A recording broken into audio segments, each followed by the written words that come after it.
Welcome! If you have ever taken a course of calculus, you will no doubt be familiar with the concept of integration. Its first introduction, often sometime during high school, usually goes like this. You've learned how to take a derivative. If you do that, but in reverse, it's integration. This loose definition, which is more of an instruction than a rigorous concept, is more than enough to pass any high school math exam. For proper analysis, however, it is not rigorous enough. In university, the calculus courses contain more advanced techniques of integration, but the basis for these techniques remains the same, and at most it gets a fancy name, the Fundamental Theorem of Calculus. In the course I followed, this theorem was described as such. This formula elegantly summarizes the theorem, but it does not tell the whole story, and really, this is not rigorous enough either. Later on, in Reële Analyse, the same theorem is stated and proven much more rigorously.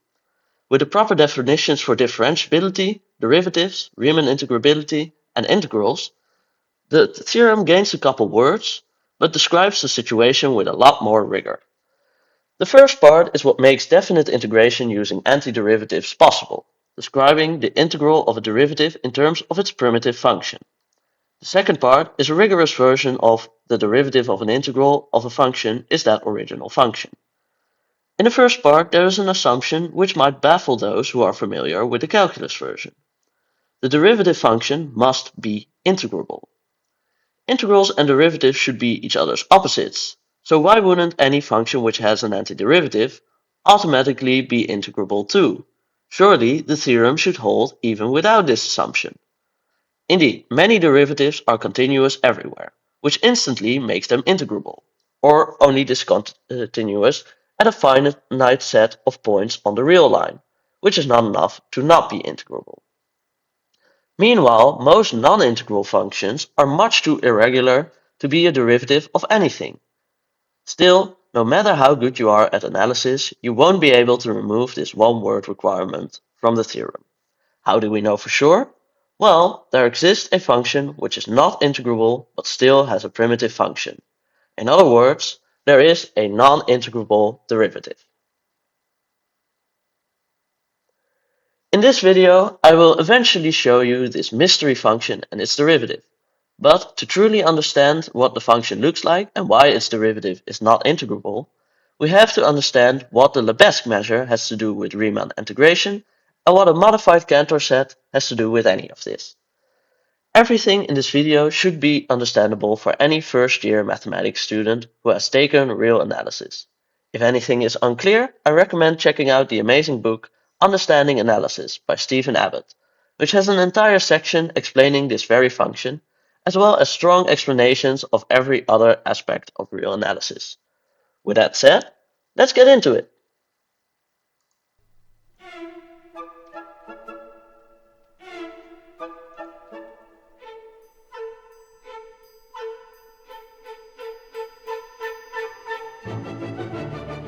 With the regular definition of Riemann integrability, which looks like this, it's very difficult to prove that a function is not integrable. Therefore, we need a characterization of Riemann integrability, which makes this easier.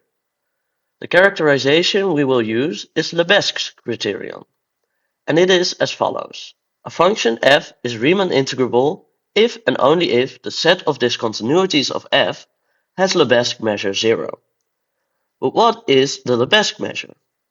The Lebesgue measure is a function on the subsets of R, which assigns a length to each subset. Aside from this criterion, it is used to define the Lebesgue integral, which is a stronger version of the Riemann integral. But right now we are only interested in the criterion. The Lebesgue measure is defined as follows. If you take a subset S of R it is possible to take a countable set of open intervals which together cover the subset, which means S is contained in the union of all these intervals. In fact, there are many countable collections of sets which can achieve this for each S, and the intervals are allowed to overlap. For each such a collection, one can take the lengths of each of the open intervals and add these up, which yields a series that either diverges to infinity or converges absolutely. The outer measure of S is now defined to be the infimum of this total length over the set of all countable collections of open intervals which cover S. So it's the smallest total length you can approach with a cover of S. Note that this can be infinite, as there are sets for which no cover with finite total length exists. This is the case for the set of all real numbers, but curiously enough, not for the set of all rational numbers. Now, you might have noticed that what we just defined was not actually the Lebesgue measure yet, but only the outer measure. This has to do with what counts as a measurable set in this context. In accordance with the idea of measuring sets, we would like for the measure of a union of disjoint sets to be equal to the sum of measures of these sets, but this is not true for every set. To get around this, we simply say that a set is only Lebesgue measurable if it behaves like this. The typical way to write a condition which ensures this is the following. This is the Carat-Theodori criterion, which states that for any other subset A of R, the outer measure of A should be equal to the outer measure of the intersection of S and A and the intersection of the complement of S and A added together. If a subset S satisfies this criterion, we call it Lebesgue measurable. Luckily, this holds for almost every set. To construct a set for which it does not hold, one needs to assume the axiom of choice. From now on, we will assume that every set we look at is actually measurable. We now define the Lebesgue measure to simply be the outer measure restricted to the measurable sets. When defined this way, the measure has that crucial property which you would expect from something which measures stuff. The measure of the union of disjoint sets is equal to the measures of those sets added up. Now that we know what measure is, we can use the characterization. We use one side of the equivalence for this, namely that if a function is integrable, the set of discontinuities has measure 0. The contrapositive of this is that if a function has a set of discontinuities with positive measure, the function cannot be integrable. Before we construct a derivative which has such a set of discontinuities and is therefore not integrable, I want to briefly look over the proof of this side of the lemma. First, we will have to introduce some concepts. First up is alpha continuity. F is alpha continuous in some x in the domain if there exists delta greater than 0 such that for all y and z in the delta neighborhood of x, the absolute difference of fy and fz is less than alpha. We also write d alpha to be the set of all points in the domain where f is not alpha continuous. Both of these definitions might seem familiar. When you replace alpha with epsilon and require that this holds for all epsilon, you have something equivalent to the definition of continuity. And generalizing d alpha yields the same d we've defined before, the set of all points in the domain where f is not continuous at all. From the definition, it is almost trivial that if f fails to be alpha continuous in some point for some alpha 0, that it is also not alpha continuous for any alpha below that alpha 0. Therefore, if alpha 0 is greater than alpha 1, d alpha 0 is contained in d alpha 1. If we negate the definition for continuity, we see that f is discontinuous in x precisely when there is some alpha or epsilon 0 for which the function fails to be alpha continuous at x. This means that for any x in D, there's an alpha such that x is also contained in D alpha. These two facts combined make it such that D can be written as the countable union of the D alphas for a sequence of alpha n which approaches 0. For convenience, we'll use alpha n equal to 1 over n. In addition to the notion of alpha continuity, we will also use a characterization of the infimum to make it a little easier to check whether sets have measure 0. A set has measure 0 if and only if, for each epsilon, there exists a countable collection of open intervals which covers the set and has a total length of at most epsilon. With these new tools and the ones we already know from real analysis, we can properly start the proof. To start off our proof, we will first use a different, hopefully more familiar, characterization of integrability. F is integrable if and only if for every epsilon greater than 0 there is a partition whose upper and lower sums differ by less than epsilon.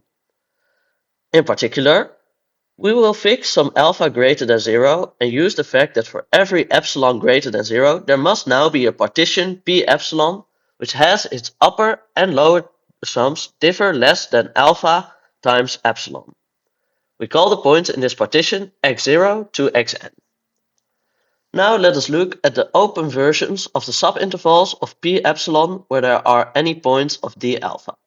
If we take one such point x in an interval xk minus 1 to xk, we can apply a negated form of the definition for alpha continuity in x to see that there exist 2 points in any delta neighborhood of x of which the function values differ at least alpha from each other.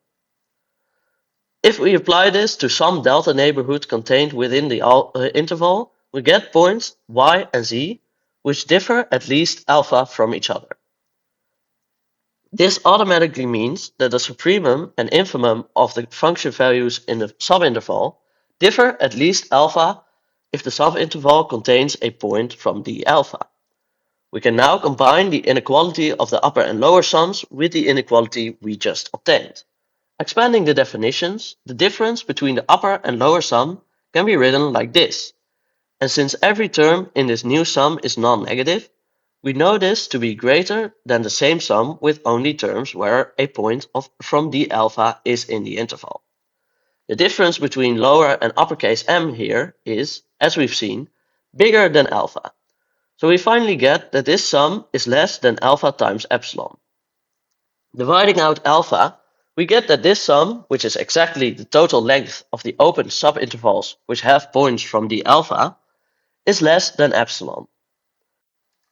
Since this works for any epsilon, there is also a partition for which this total length is smaller than half of epsilon.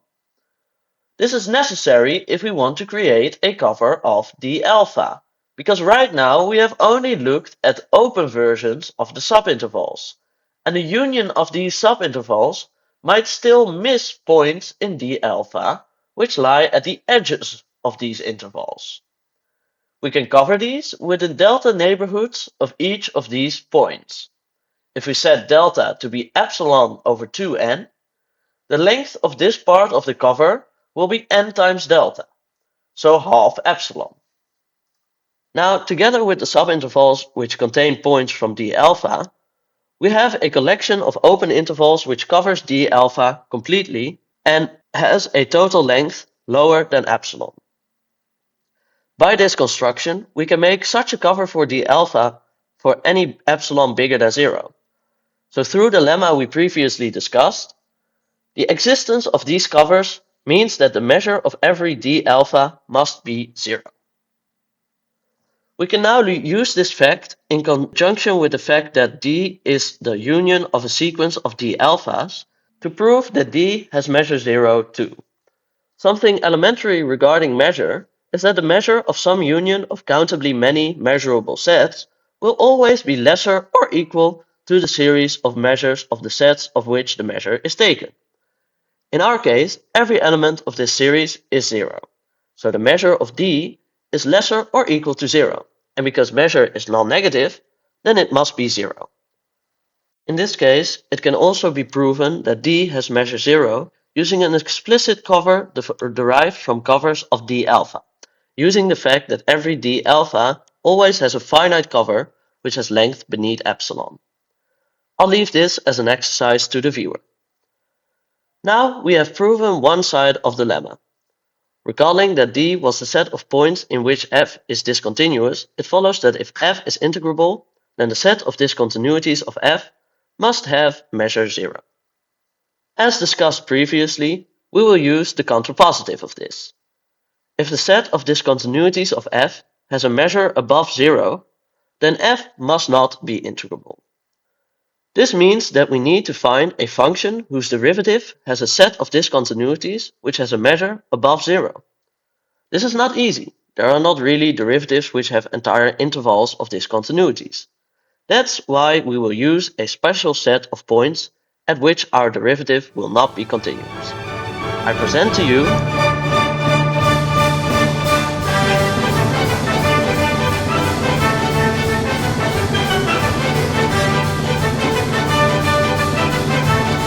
the domain on which our derivative will be discontinuous will be a version of the Cantor set. But what exactly is the Cantor set? This set was described by George Cantor in the late 19th century. Its construction is as follows. Take the closed interval from 0 to 1. Now remove the open interval between 1 and 2/3. We'll call this set C1. Now from C1, remove the open intervals between 1 and 2/9 and between 7 and 8/9. Call this C2. This process of removing the open middle third of the closed intervals in the previous set can be repeated indefinitely. Next up, 4 intervals of length 1 over 27 will be removed, giving us C3. Then 8 of length 1 over 81 will disappear. And what's left is C4. The Cantor set consists of the points that will never disappear if we keep repeating this process. We define the Cantor set C to be the countable intersection of all Cn's. We get a very peculiar set. Obviously, it contains the ends of each of the closed intervals in any Cn, such as 0 and 1 or 2/3, since only open middle intervals are taken out. However, these are not the only points in the Cantor sets. There are also irrationals and others which don't fall in any of the removed intervals. Such irrationals are easily found when considering that as a countable intersection of finite unions of closed intervals, C will be closed. As such, any convergent sequence of interval endpoints has a limit in C, and these are not generally rational. Another consequence of this closedness is that it is perfect, as there are no isolated points in the set. Due to it being perfect and non-empty, it is also uncountable. Curiously enough, the Cantor set also has a measure of 0. We can derive this from the construction of the set. If we write D to be the difference of the closed interval from 0 to 1 and C, we can easily see that since the sequence of Cn's is decreasing in the sense that every subsequent element is contained in every set before it, that D can be written as a countable union of all the sets that are removed in each step, which can be written as the difference of Cn and Cn plus 1. In our construction, each of these dn's is the disjoint union of 2 to the nth open intervals of length 1/3 to the n plus 1. If we want to know the measure of such a dn, we can use the fact that the intervals are disjoint and simply add up their lengths. This yields that each dn has a measure of 1/3 times 2/3 to the nth power. Since every dn is disjoint, the measure of D is then the series of 1/3 times 2/3 to the n. By using the formula of the geometric series, we get that the measure of D must be exactly 1/3 of 3, so D has measure 1. Since the interval from 0 to 1 also has measure 1, and C is the difference of this set and of D, the measure of C must be the difference of 1 and 1, which is just 0. This is interesting, because the Cantor set is also uncountable. Uncountable sets therefore do not necessarily have positive measure. However, we are looking for a set of positive measure to put discontinuities on. So right now this seems completely useless. Still, the Cantor set possesses a very useful property. For any point x in C and any delta bigger than 0, there will be an open interval of points which are not in C, which overlaps with the delta neighborhood of x. In fact, this interval will be one of the intervals in a certain Dn. To see why this is, we can look at the Cn's of which C is the intersection. These have a very simple structure. They are each the union of a number of equal length closed intervals. Each interval in Cn has length 1/3 to the n. As n goes to infinity, this length goes to 0. So eventually, the intervals each have length below delta. For any x in C, the interval in which it is contained in each Cn will thus eventually be so small that the delta neighborhood of x will partly fall outside of it, and inside at least one of the removed open intervals in some dm where m is smaller than n. The fact that this works for any delta is helpful when creating discontinuities on C. Now we will tweak the construction of the Cantor set to get a set which is very alike to it, in that it also has the property we just discussed, but instead of measure 0, it has a positive measure.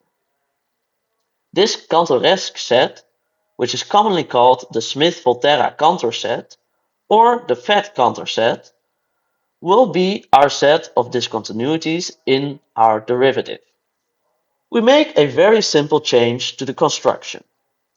Instead of taking an interval of size 1/3 to the n from the middle of every remaining closed interval in Cn-1, we take one of size 1/4 to the n, still centered in the middle of each interval.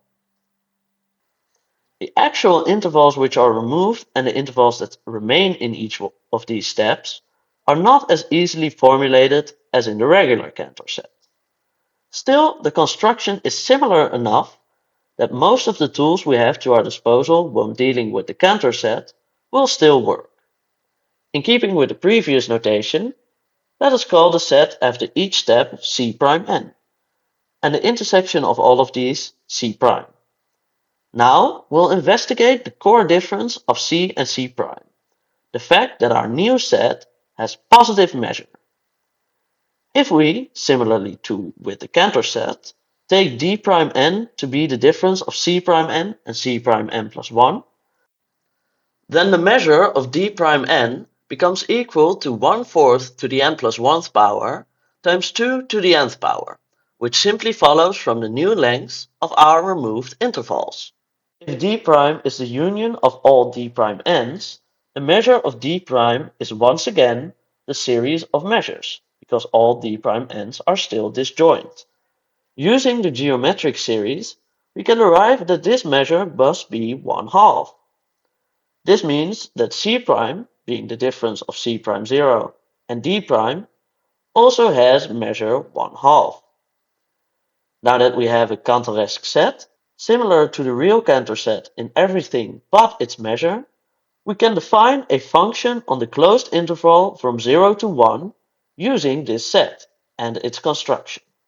It's finally time to design the primitive function to our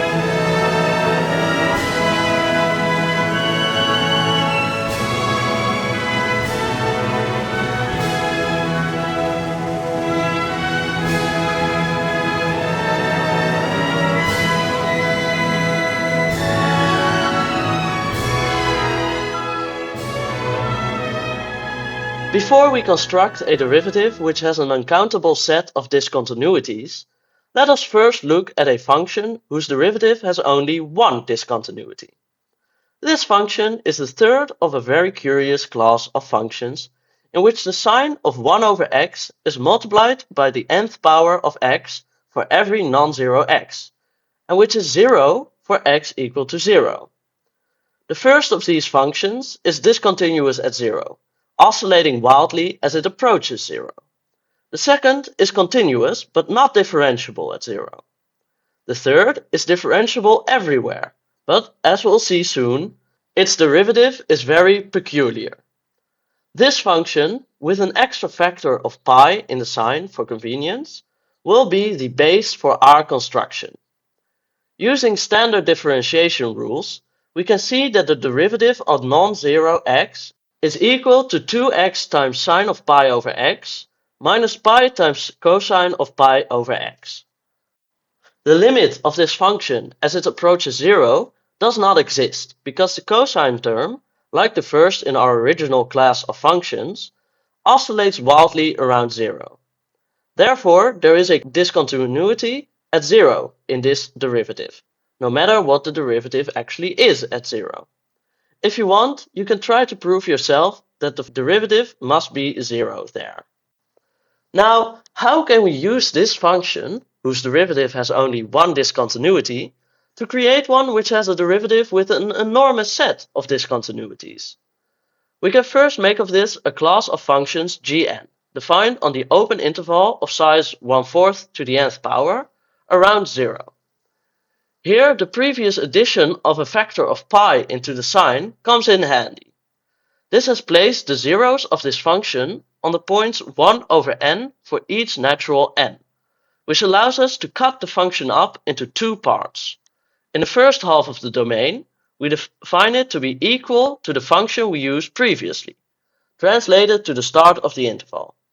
In the second half, it's the same fragment of the function, mirrored in the half point of the interval. Because this is a point which is 1 over k away from the start of the interval, with k being natural, namely 2 times 4 to the nth power, the function is 0 in the middle, and the two parts line up in a way that is both continuous and differentiable. The derivative of this function similarly looks like two stitched together fragments of the derivative of our original function. As we would expect, there are now two places of rapid oscillation, one at the start of the interval and one at the end. These Gn functions will form the base of our final function. There are two very important properties to each Gn. First, at any point x in the interval, the absolute value of Gn of x will be smaller than both squared distances from the interval ends, which follows from the factor of x squared in the original function and the fact that the sign will not exceed an absolute value of 1. Another property is that no matter how big n is, if we consider Gn extended to the closed interval with value 0 at the end, the interval ends of G prime n will always fail the definition of continuity for epsilon equal to pi.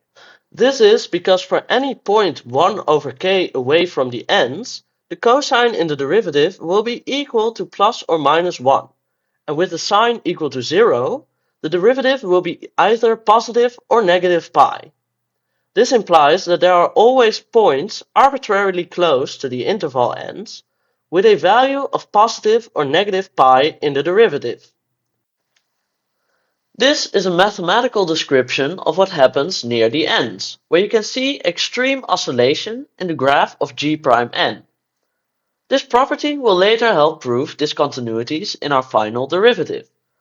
We can also describe this in terms of alpha continuity, since this implies that the interval ends are in d pi for every extended G prime n.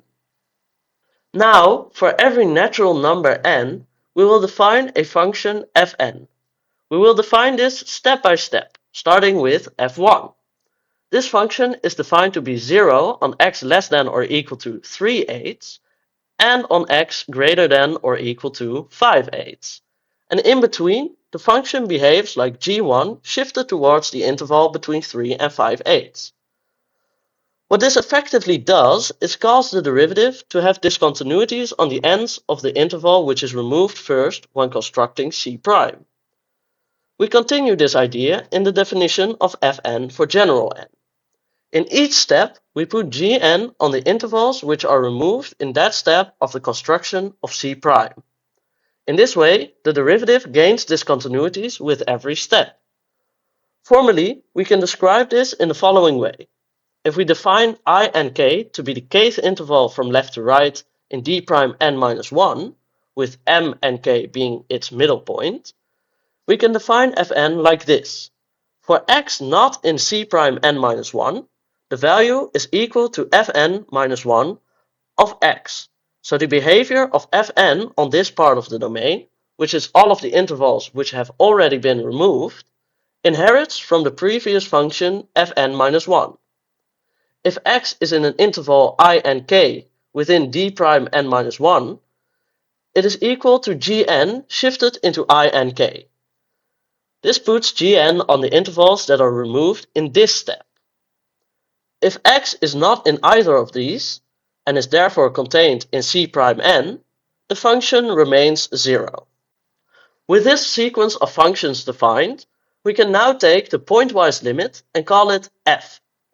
This will be our primitive function. It is easy to see that the pointwise limit converges.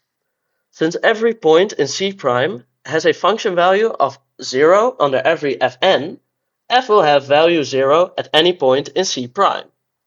Every point that is not in C prime is in a certain I and k inside a d prime n minus 1 inside d prime.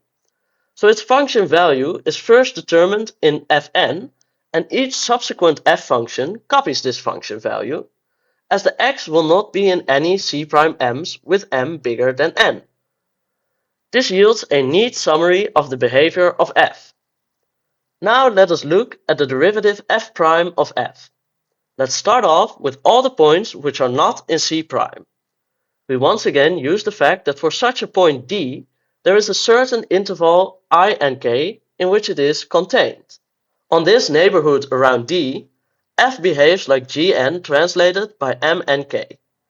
This means that the derivative behaves like the derivative of Gn x minus m and k, which is just g prime n of d minus m and k. This allows us to see part of the derivative, but we don't even know yet if the function is truly differentiable everywhere. For that, we must look at the points of C prime. For this, we can take the first property of Gn we determined. For each x in the domain of Gn, the following inequalities hold. We can change variables to match the translation done within our function. Since any c in C prime is outside the intervals on which f resembles a Gn, x minus c squared is bigger than at least one of these sides. This yields that for any x in any interval I and k, the absolute value of fx is smaller than x minus c squared. For any x outside such an interval, and therefore in C prime, fx is 0. So the same holds for every x in the domain. Using the fact that fc is 0 as well, we get the following. Since the absolute value of x minus c goes to 0 as x approaches c, we get that the absolute value of the differential fraction must go to 0 as well by the squeeze theorem. Therefore, f is differentiable in C, and the value of f prime c must be 0. With this, we have proven that f is entirely differentiable, and we can meaningfully talk about its derivative and whether that is integrable. Finally, we want to show that f prime is discontinuous in every point of C prime. For the points in C prime which are the end of some removed interval I and k, this is fairly trivial from the wild oscillations of the derivative of Gn near the endpoints. However, as we know, C prime also has points which are not endpoints of any I and k interval. Still, we can use this wild oscillation and the property of C prime to prove that for every point in C prime, the derivative is discontinuous. For this, take some random c in C prime and take epsilon to be pi. Finally, take random delta above 0. During the construction of our Cantoresque set C prime, we found out that within the delta neighborhood of C, there must be an interval I and k overlapping it.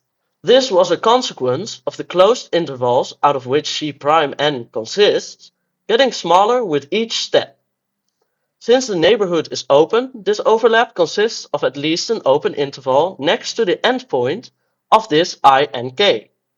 From the pi discontinuity of g prime n at this endpoint, there must be some point in this interval for which the function value differs at least pi from 0. Since this point is in the delta neighborhood of C, the definition of continuity won't be true for this delta. Crucially, even for smaller delta, there will still be an I and k close enough to C to overlap the delta neighborhood, which yields a value more than pi away from f prime c in the derivative of f. Because this ID works for every delta, this proves the following is true. In other words, f prime is discontinuous in C for any c in C prime. So there we have it. F prime is discontinuous in every point of C prime.